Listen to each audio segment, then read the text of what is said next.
하나님의 말씀 로마서 1장 2절로 4절까지 봉독 드리겠습니다. 로마서 1장 2절. 이 복음은 하나님이 선지자들로 말미암아 그의 아들에 관하여 성경에 미리 약속하신 것이라. 이 아들로 말하면 육신으로는 다윗의 혈통에서 나셨고 성결의 영으로는 죽은 가운데서 부활하여 능력으로 하나님의 아들로 인정되셨으니 곧 우리 주 예수 그리스도시니라.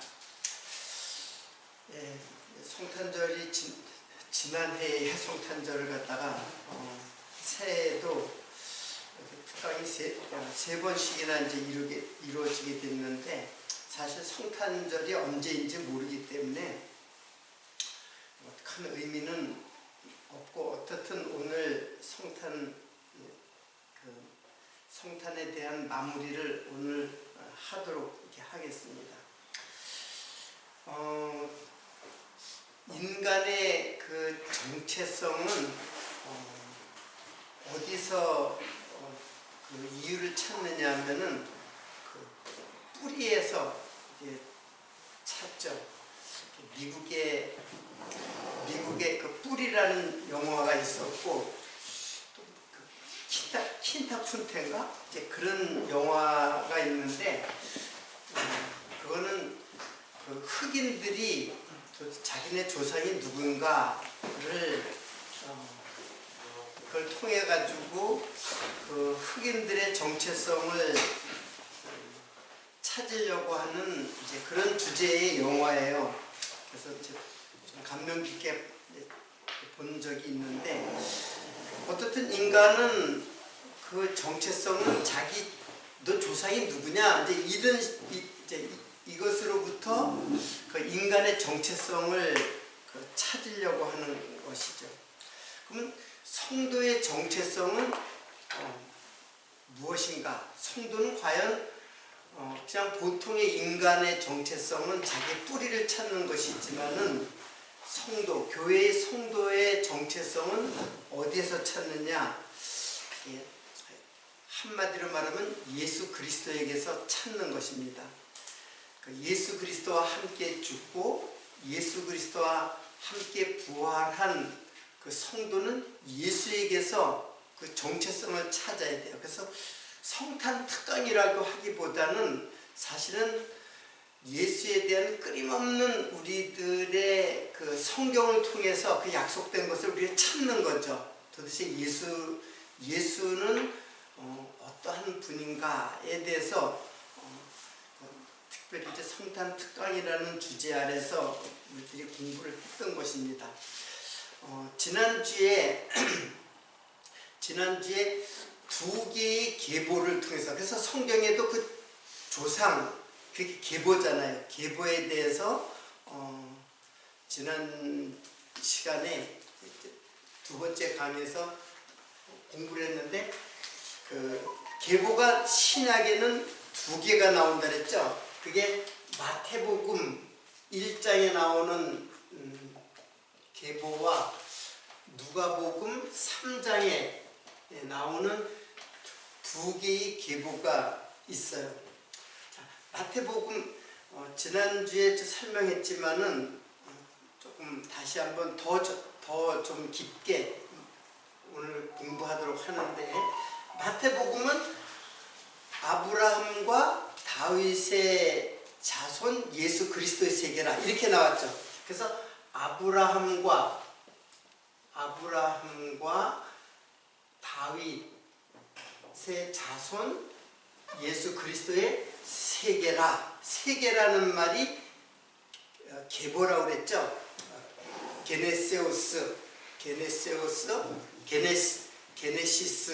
영어로 제네시스. 이게 이제 예수의 계보예요. 근데 여기서는 아브라함과 다윗의 자손이라고 했어요. 그래서 그 유대인들은 이 아브라함의 자손이라고 하는 자긍심이 대단해요. 왜냐하면 아브라함의 자손이라는 것은 곧 하나님의 선택된 민족의 백성이다. 그런 자긍심을 갖고 있기 때문에 이것을 아브라함을 굉장히 이제 나는 아브라함의 자손이다라고 하는 것에 대한 자긍심을 갖고 있어요. 자, 근데 마태복음에는 아브라함과 다윗의 자손 예수 그리스도라고 하면서 여기 이제 이제 아브라함의 자손들이 쭉 나오겠죠. 아브라함이 이삭을 낳고 이삭이 야곱을 낳고 그러면서 쭉 나와요. 그런데 이 말은 오히려 유대인들이 아브라함의 자손이라는 것에 대한 자긍심은 사실은 부정하는 말이에요. 이 말은. 왜 그러냐면은 지난주에 이제 배웠듯이 여기에는 여인들이 5이 나와요. 그 여인들이 아브라함이 이삭을 낳고 이삭이 야곱을 낳고 야곱이 누구를 낳고 유다를 낳고 유다가 다말에게서 베레스인가요? 낳았다고 그랬죠. 그러면서 여인들이 거기에 나타나요. 근데 그 여인들은 그 계보로 볼 적에는 부정한 것이에요. 시아버지와 여러분들이 이제 창세기를 잘 알듯이 시아버지와 며느리 사이에 낳은 아들이 예수의 계보 속에 들어온단 말이에요.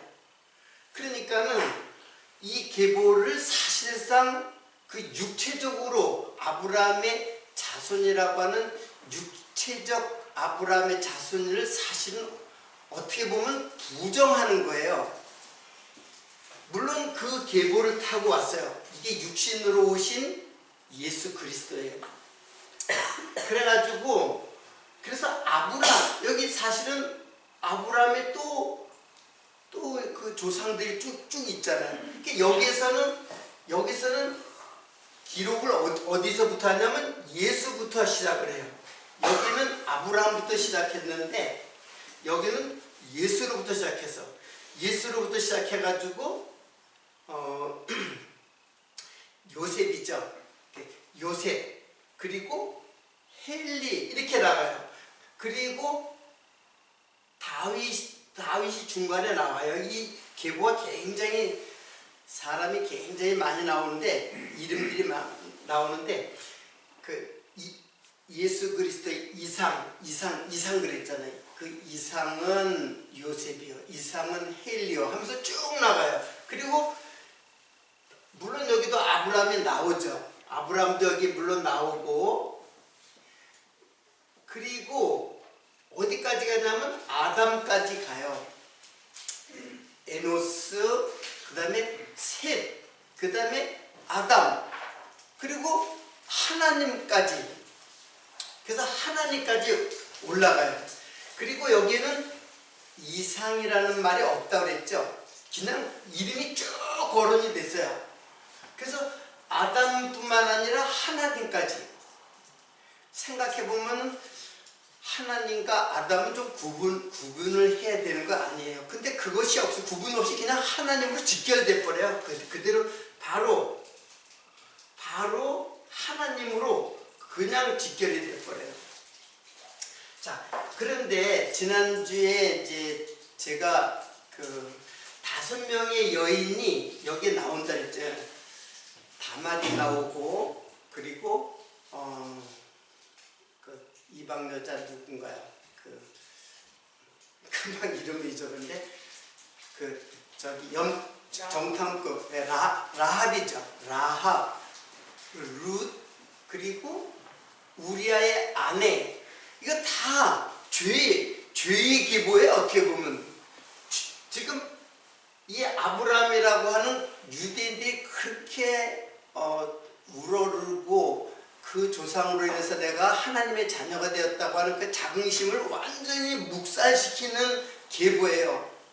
그래서 우리아의 아내에게서라는 말이 그 여자에게서가 나오는 거예요. 그냥 다른 거는 사람 이름만 나오고 다말에게서, 그러니까 역사를 아는 사람은 다말은 유다의 부인이 아니라 며느리인데 그 며느리에게서 낳고, 또 다윗은 우리아의 아내에게서, 그러니까 남의 아내에게서 났다는 얘기예요. 그러니까 여기는 죄의 계보가 흐르는 거예요. 죄가 스며든 계보가 어디까지?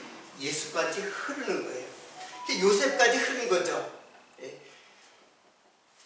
그런데 잘 알다시피 요셉과 여기는 마리아가 나와요. 여기도 이제 5명의 여인 중에 마리아가 나오잖아요. 마지막에 요셉은 마리아에게서 예수를 낳으니라 하면서 5명의 여인이 나와요.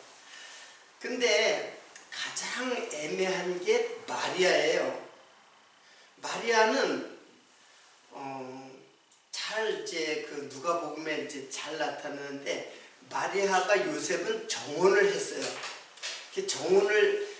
정혼했다는 말은 그냥 그 사전을 보니까 약혼이에요, 약혼. 근데 우리나라의 약혼하고는 달라요. 거기는 그래서 약혼이라는 말을 쓰지 않고 정혼이라는 말을 쓴 것 같아요. 그들에게 약혼은 법적으로 부부가 성립된 거예요. 법적인 책임이 따르는 그 부부 관계가 정혼이에요. 근데 그 유대인들의 그 결혼 풍습은 정혼을 한 다음에 1년을 지내야 돼요. 지내서 결혼 준비를 해요. 혼인 준비를 해요. 그래서 1년이 지난 다음에 이제 혼인 잔치를 하거든요. 그럼 혼인 잔치를 한 다음에 이제 서로 부부로서 살면서 이제 아기도 낳고 산단 말이에요. 근데 1년 동안은 만날 수도 없어요. 근데 마리아가 어떻게 됐어요? 아기를 가졌단 말이에요. 임신을 했단 말이에요. 잉태를 하니까는, 그러면 요셉으로서는 굉장히 황당한 거 아니에요. 도대체 아기를 가진 그것을 안 요셉이 이 여자가 부정한 행위를 했구나, 이제 그렇게 생각을 해. 그래서 간음을 했구나, 이제 그렇게 생각할 수밖에 없죠. 그런데 천사가 요셉에게도 나타났어요. 야, 요셉아, 네 아내 데려오는 거 두려워하지 말라. 그는 하나님의 은혜를 입어서 아기를 가진 것이니까는 두려워하지 말라. 이제 그렇게 얘기했기 때문에 요셉이 그걸 드러내지 않았어요. 만약에 그거를 드러내면은 마리아도 어때요? 부정한 여인이 되는 거죠. 간음한 여인이 된단 말이에요. 그러면은 돌에 맞아 죽을 수밖에 없는, 그러니까 율법으로 보면 그래요. 율법으로 보면 마리아도 돌에 맞아 죽어야 되는 존재예요.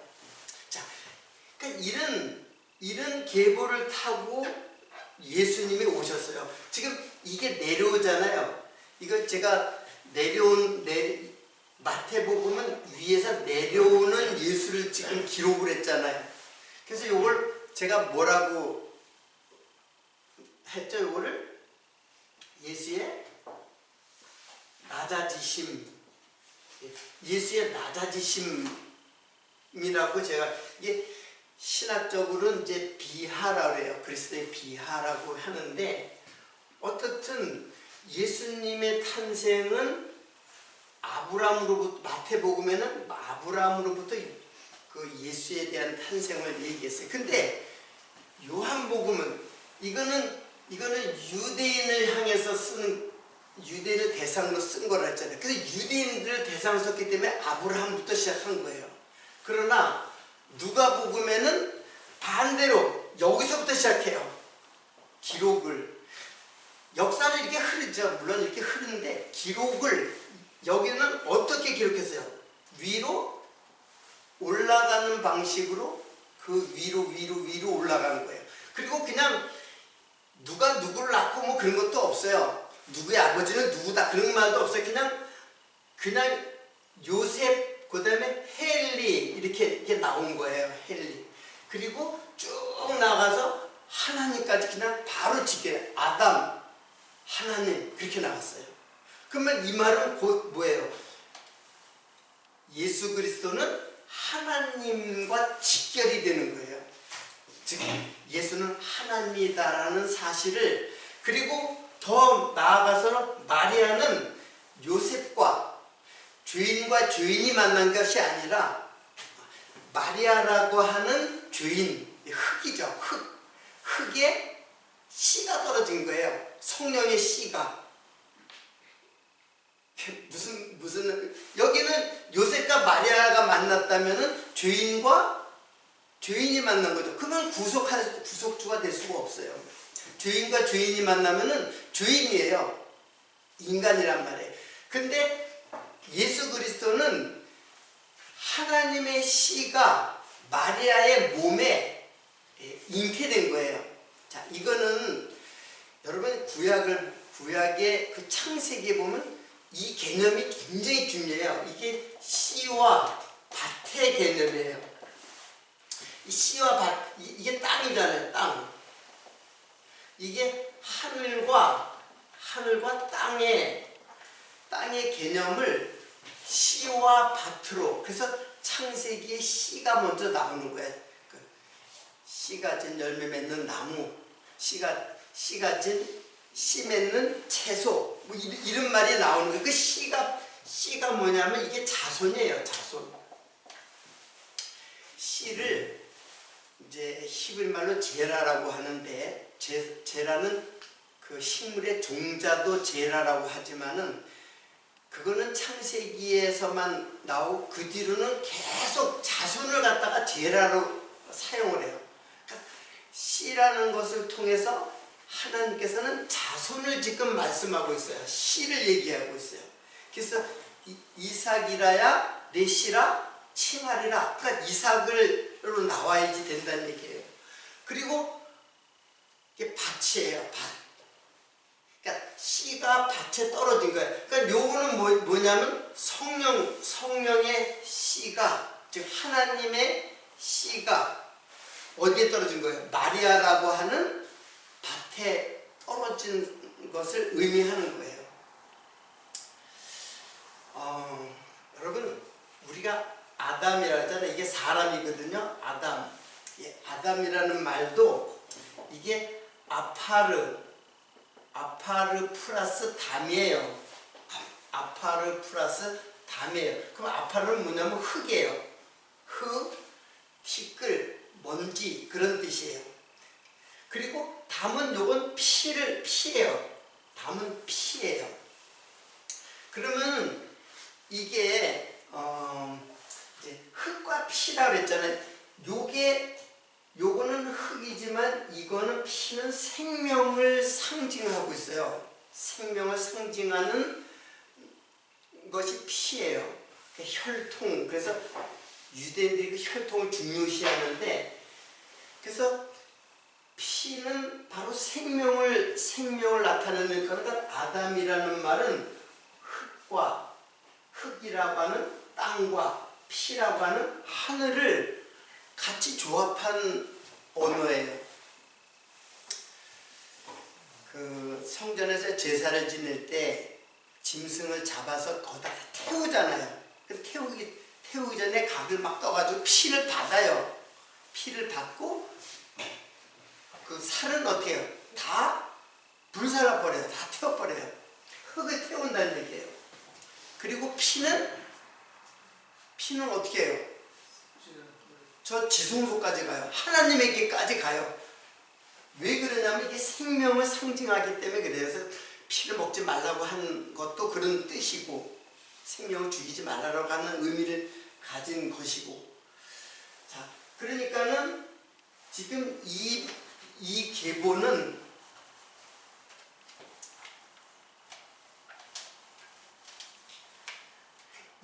이 계보는 마리아, 요셉, 여기는 야곱이잖아요. 그러니까 여기서부터 틀리기 시작해요. 여기는 헬리가 나오고 여기는 야곱이 나와요. 그 헬리가 누구라고 그랬어요? 제가 헬리는 마리아의 아버지라고 했죠. 요셉의 장인이란 말이에요. 그러니까 계보로 가면은 야곱으로 해야 되는데 헬리가 나오는 거예요. 그래서 요 다윗 때까지 여기 굉장히 많아요. 사람들이, 조상들이 많이 있어요. 지난 시간에 제가 이거 직접 찾아보라 그랬죠.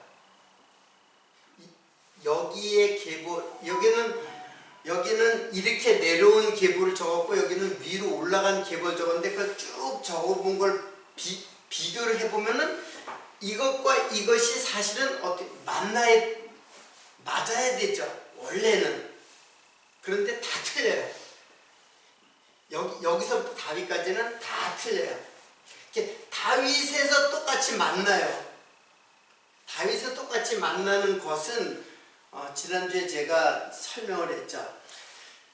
다윗의 아들이 넷 있는데 4명의 이름은 제가 잘 모르는데 2명만 알아요. 그게 누구냐면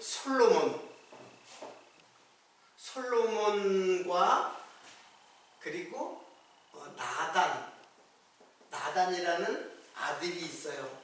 그 외에 2 아들이 더 있는데 여기는 다윗과 나단을 통해서 내려온 계보예요.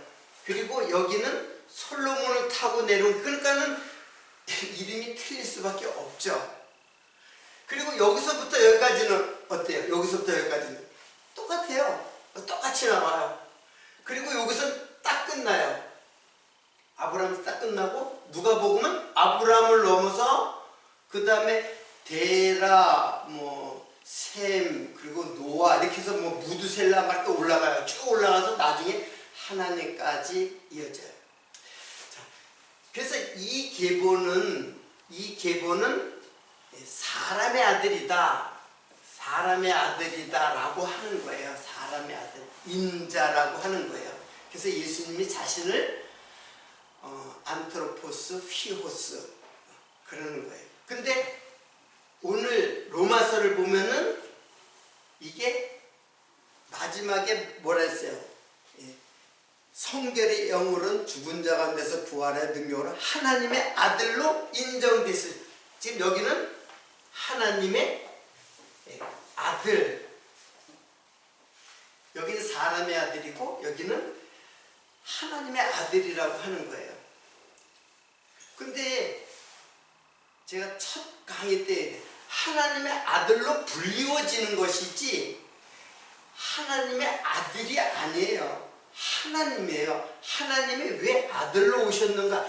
이게 가장 중요한 거예요. 왜 하나님의 아들로 오셨느냐? 다른 사람도 아니고 하나님의 아들로 오셨느냐 말이에요.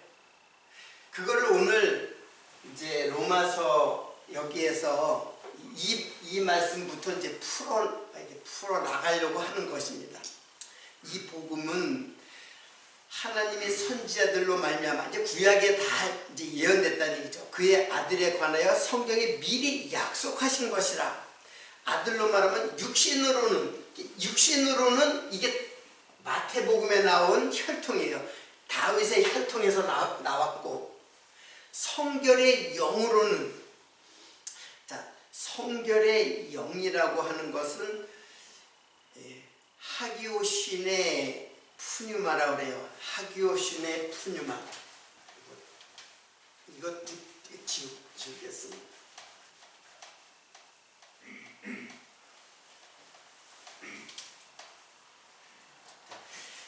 자, 육신으로는 다윗의 혈통에서 나왔고, 그리고 성결의 영으로서는 하기오신의 푸뉴마. 하기오신의 푸뉴마. 원래 푸뉴마는 이게 영이에요. 영이기 때문에 이건 하나님을 의미하는 거예요. 이미 하나님. 근데 하나님을 설명할 때 하기오신이라는 거는 깨끗한이라는 뜻이에요.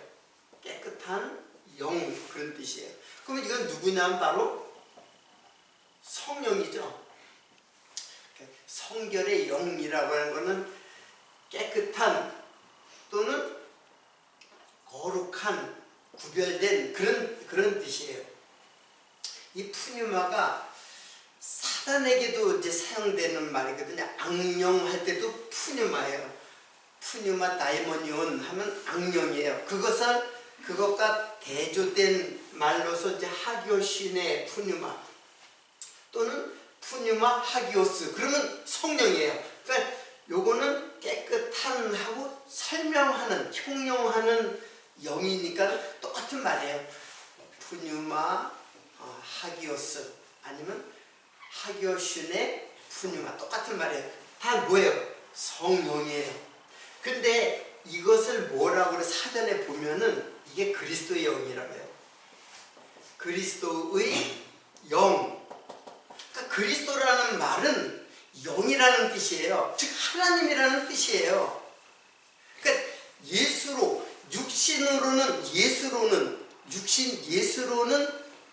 다윗의 혈통으로 나셨지만 성결의 영으로는 그런 뜻이에요. 그래서 성결의 영으로는 죽은 자 가운데서 부활하여 그래서 부활의 영이라고도 해요. 또 이 말을 다 성령을 의미하는 거예요.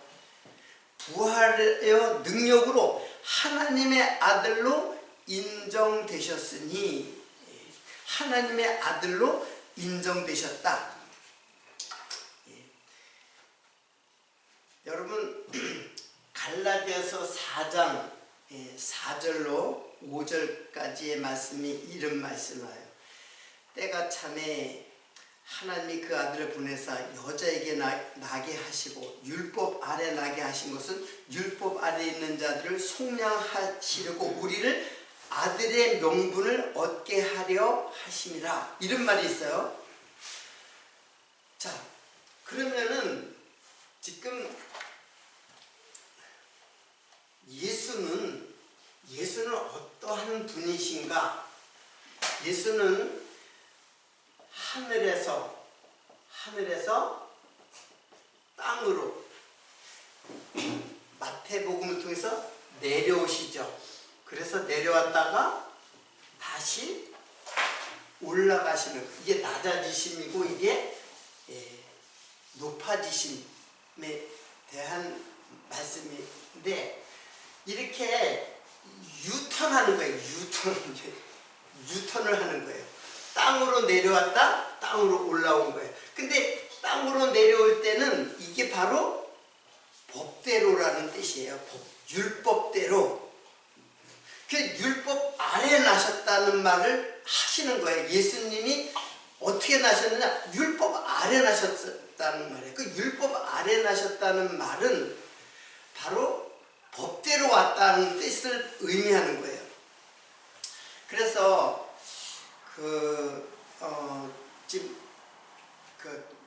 누가복음 3장의 계보에서 사람의 아는 대로라는 말이 있어요.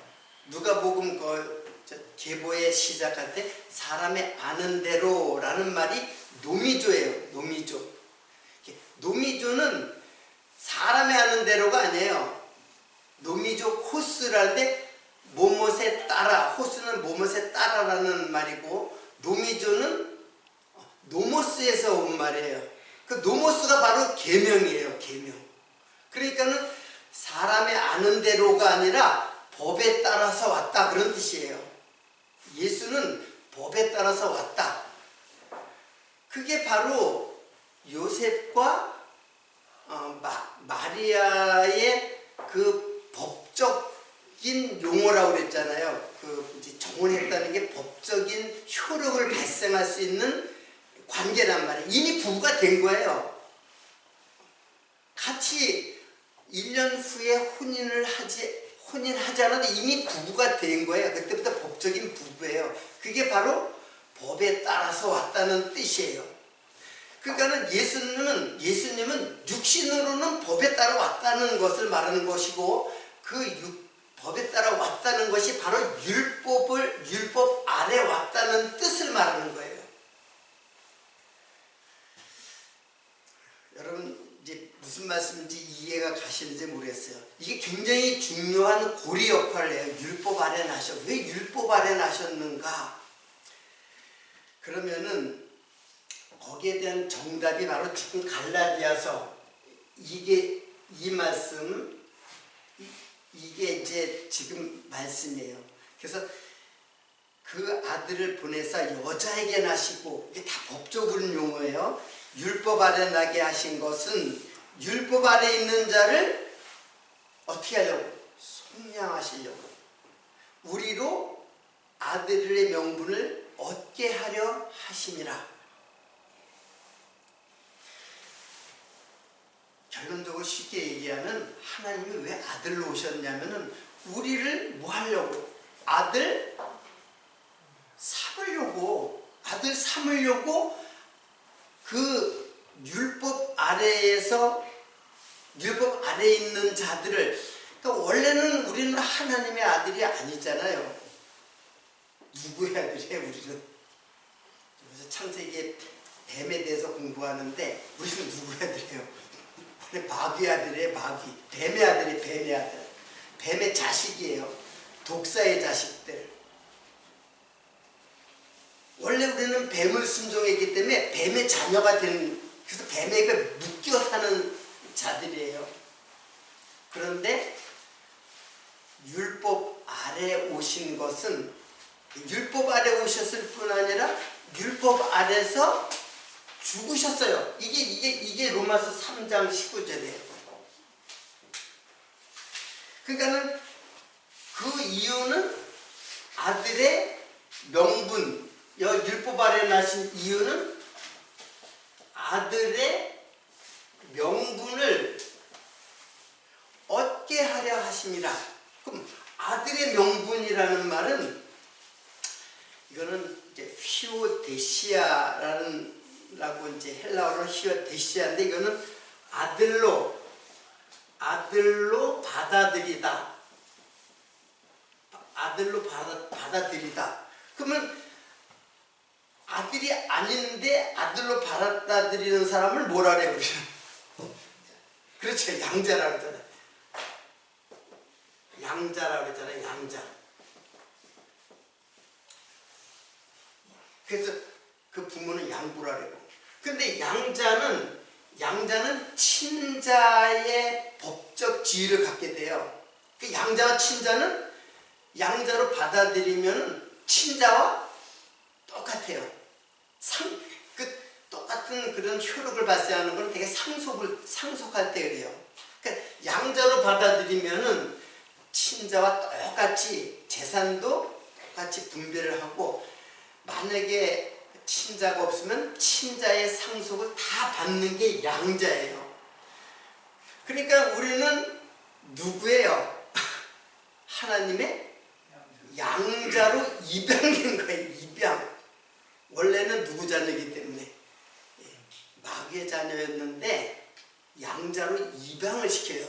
근데 입양되기 위해서는 하나님께서는 자신을 희생하는 게 있어야 돼. 그게 뭐냐면 율법 아래 하나님의 자녀가 되는, 하나님의 자녀가 돼서 땅에 육신의 흙을 입고 마리아의 몸을 빌려서 그냥 몸을 빌린 거예요. 단지 여호와의 증인에서 얘기하는 게 예수는 창조물이다, 하나님 피조물이다. 말도 안 되는 얘기죠. 그거는 예수님이 어떻게 피조물의 하나님이신데 단지 흙을 입고 마리아의 몸을 빌린 것뿐이에요. 그분은 영원한 하나님이에요. 인간으로 오기 위해서, 사람의 아들로 오기 위해서는 할 수 없이 아들이라고 하는 것을 일컬을 수밖에 없는 거야. 하나님의 아들로 일컬어질 수밖에 없는 것이에요. 자, 결국에는 우리를 위해서 하는 거예요. 우리를 어떻게 하라고? 양자로 입양시키기 위해서. 그래서 영원히 하나님의 아들이 되게 하려고 하나님께서는 우리에게 여자에게 나게 하시고 율법 아래 나게 하셨다라는 말이 여기에서 성립되는 것입니다. 율법 아래 있는 자는 어떤 자예요? 심판 아래 있는 자잖아요. 율법 아래 있는 자는 심판하는 자잖아요. 모든 자를 율법 아래 가두고 심판 아래 가두게 하셨다 할 때 율법 아래 있는 자예요. 근데 하나님이 스스로 하나님의 법 안속으로 들어가 버렸어요. 그리고 육신으로 법적으로 이런 그 마리아와 요셉이라고 하는, 물론 정원 사이에 태어났지만은 그런 아주 독특한 방법으로 이 땅에 내려오신 거예요. 자, 이것이 바로 성탄이 갖고 있는 의미입니다. 하나님의 아들은 하나님 따로 있고 하나님의 아들 따로 있는 게 아니에요. 하나님 아들 예수는 바로 하나님이세요. 그래서 이런 치욕스럽고 이렇게 조롱과 희롱을 받고 육체로, 그리고 십자가까지 가장 처참한 그 치욕스러운 십자가에 달리신 것, 율법 아래 죽으신 것은 우리를 하나님의 자녀가 되게 하시려고 그렇게 하신 거예요. 그리고 결국은 하나님이시잖아요. 육체가 벗어버리면 어때요? 육체가 죽어버리고 하나님께는 그 거추장스러운 육체를 예수님께서 죽으신 것은 그 육체를 어떻게 해요? 벗어버린 거예요. 홀가분한 거예요. 그래서 영화라고 하는 거예요. 육체를 벗어버리는 게 그게 영화라는 얘기예요. 그래서 내가 아직 영광을 받지 않았다. 마리아 보고 내 몸 만지지 마. 아직 내가 영광을 받지 않았다 하는 거예요. 죽으심이 바로 영화로 가는 길이에요. 근데 우리도 예수와 함께 죽고 예수와 함께 사는 존재이기 때문에 죽는 것, 육체를 벗어버리는 것, 이게 나쁜 게 아니에요. 이것 때문에 노인이 되면 잠을 못 자는 거예요. 사람들이 죽음이 두려워가지고. 내가 이렇게 내가 젊을 때 이렇게 기쁘고 이렇게 행복하게 살았는데 점점 나이가 들면 이제 죽음이 가까워오잖아요. 죽음이 가까우면은 걱정, 근심, 죽음에 대한 두려움, 이게 죄에 대한 두려움이거든요. 우리는 죄에 대한 두려움이 없어요. 죄의식이 있는 게 아니라 죄의식은 죄에 대한 두려움이에요. 죄가 주는 심판에 대한 두려움. 근데 우리는 이 죄는 예수님께서 다 해결한 죄로구나. 그거 깨닫는 거예요. 그러니까는 죽는 것이 두렵지가 않은 거예요. 세상이 두렵지가 않은 거예요. 세상을 이길 수 있는 믿음이 생기는 거란 말이에요. 죽음을 이겼는데 뭐 세상을 이긴 거예요, 그게. 그렇잖아요.